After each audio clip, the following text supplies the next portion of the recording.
Okay, welcome to the Exposing Scum Landlords Project YouTube channel. My name is Aaron Crane. So this is just an introductory video about who we are, what we're about.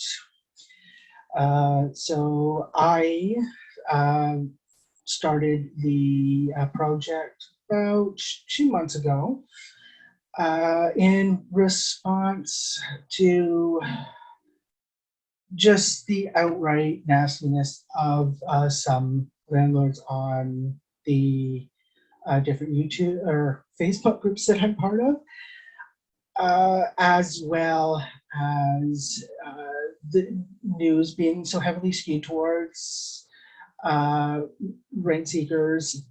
The fact that every time there's a news report by one of the more mainstream capital or commercial news outlets, even if it starts out and is supposed to be a report on tenants' rights and tenants' issues, especially over eviction since COVID started. And it usually ends up being framed in the manner of, oh, the poor landlord. What is the poor landlord supposed to do when the bad old tenants aren't paying their rent because they lost their jobs due to COVID? As well as other landlord issues, and as a response to the fact that while looking up tenants' rights videos on YouTube, I noticed that there were no channels specifically dedicated to tenants' rights, especially specifically for tenants' rights in Ontario.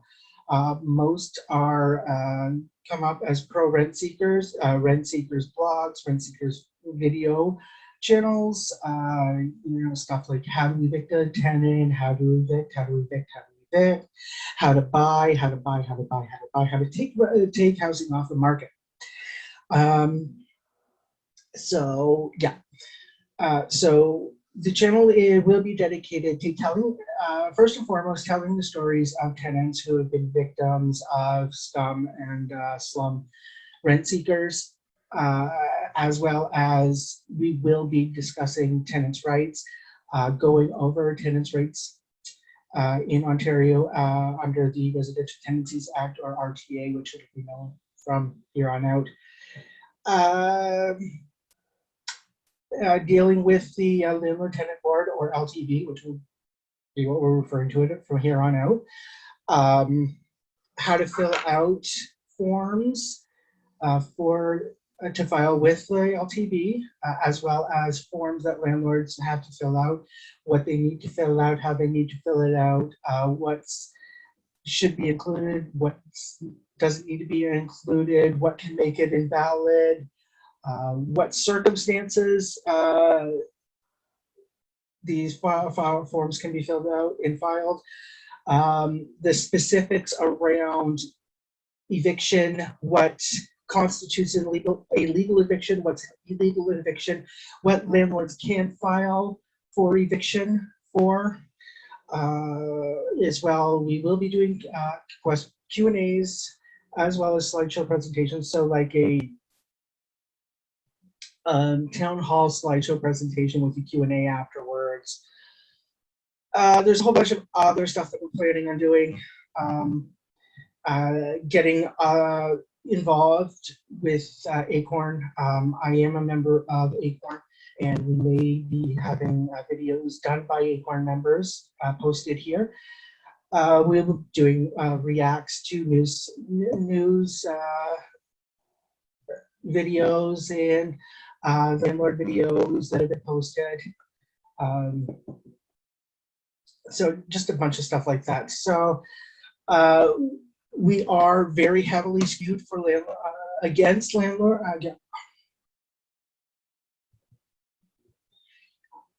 We are a channel that will be very heavily pro-tenant and very heavily anti-landlord. Though we will have some landlords on. I have scheduled, hopefully, or have to reschedule an interview with landlords to see,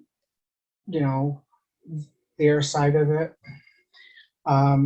basically asking them a lot of questions, stuff like, why did you get into, why do you think you deserve to, what are your opinions on COVID, how did you handle COVID, non-payments, have you had to evict, what do you think about the Zoom for the LTV hearings going forward, and on and on. Try to make it fair and try to make it at least conversational.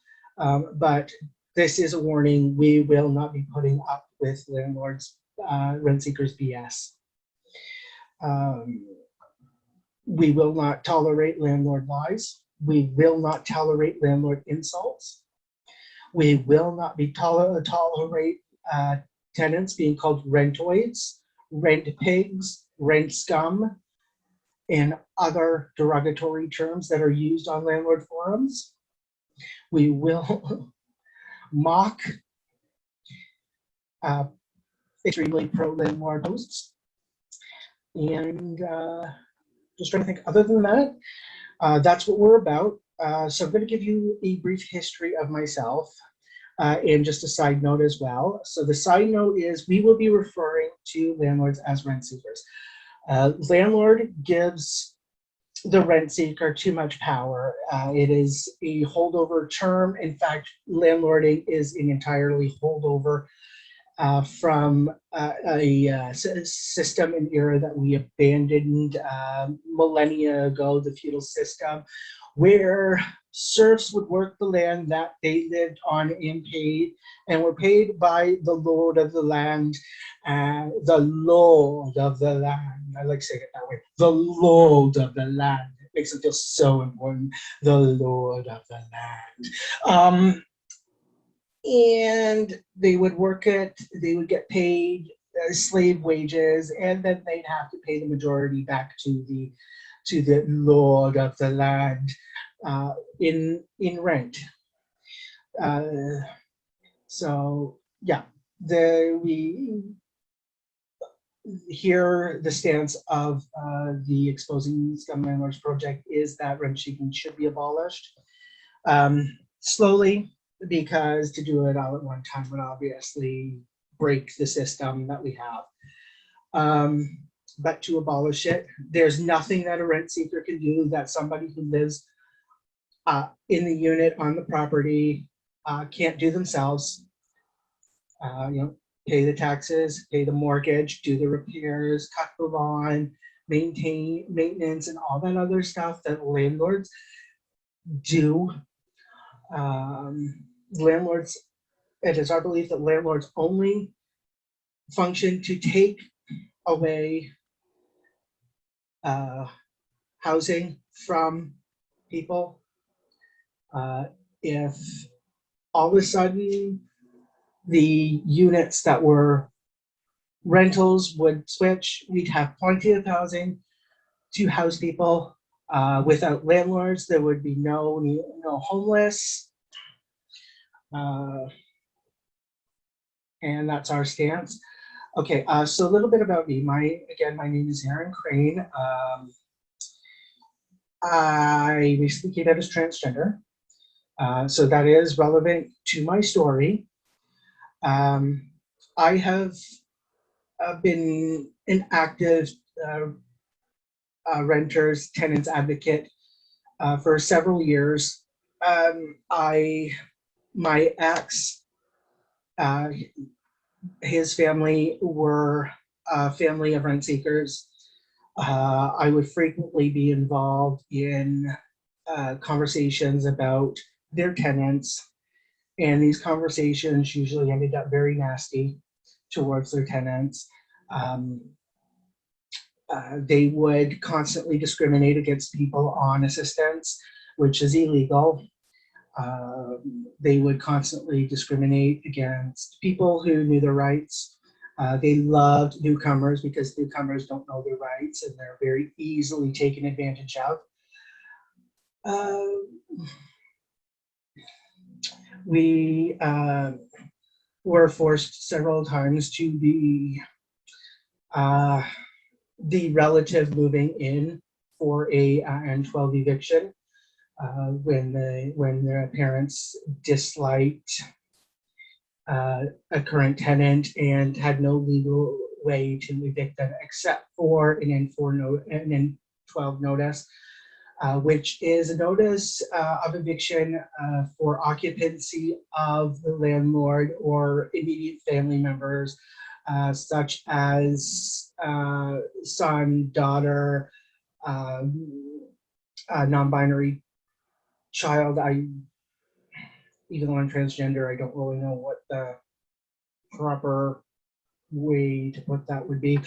Mother, father, a caretaker of somebody who has ability issues, such as a live-in PSW, a live-in nurse, some sort of live-in caretaker. So yeah, they would always send an N12, and this is before stuff like the mandatory payment of at least 1 month's rent, the mandatory having to live in the unit for 12 months or 12 consecutive months or longer. So they would, get us to move in for 4 to 6 months and then get rid of us, and then have a move into another apartment that they wanted to get rid of people. So then because I am on assistance right now and have always worked lower wage jobs, minimum wage, the gig economy. Usually I ended up having to rent from cheap landlords. Usually when they're cheap, they're usually not great landlords, to be honest. Some are okay, some are not, but usually the rule is. And yeah, so living there. And then, eventually we moved into one place. We were there for 2 years, I think, and then the landlord came to us and said, "Hey, can we skip the eviction process? Look, I was just diagnosed with pancreatic cancer. I've been given 6 months to live. I'd like to get this place off my hands. I don't want a landlord for what's left of my life." And we're like, "Yeah, okay, as long as you give us the month, then we'll be good with that. We'll move out, find a place." Then about a week later, his wife came to us and said, "Hey, you got a week. You need to get out in a week." And unfortunately, not that we were naive, but we still felt for the landlord. He was, 6 months to live. Pancreatic cancer is not the greatest. My mother passed from pancreatic cancer, so I know that sometimes stuff can happen fast. She was given 6 months. She lived 6 weeks. And yeah, so we found a place as quickly as we could. It was very, very bad. Very slummy basement apartment. The person living there hadn't finished moving out as we moved in. Then we found out that stuff had been abandoned. The landlord hadn't had time or didn't bother to clean, so the floors were filthy. We were told, "Oh, this was going to be fixed." That tiles were coming up in the kitchen. The walls were filthy because the guy had a dog who was scratching the walls. None of this ever got fixed. The only thing that was repaired was a stove that got replaced. Eventually, the stripping on the French magnetic stripping went. We were never given a new fridge. The layout was poorly designed and built. the bedroom, the only washroom was made out of a closet in the bedroom. And then, we eventually in last year started falling behind in rent because I run an entertainment services company on the side, which is the gig business. And with everything being closed, with events being canceled, venues being closed for karaoke, disc jockey, dancing, wedding ceremonies, receptions, everything. We lost all of our bookings, our regular karaoke nights. We went through our savings fairly quickly. And then I didn't qualify for CERB or CRD. So I had to, because I was already on Ontario Works waiting for ODSP.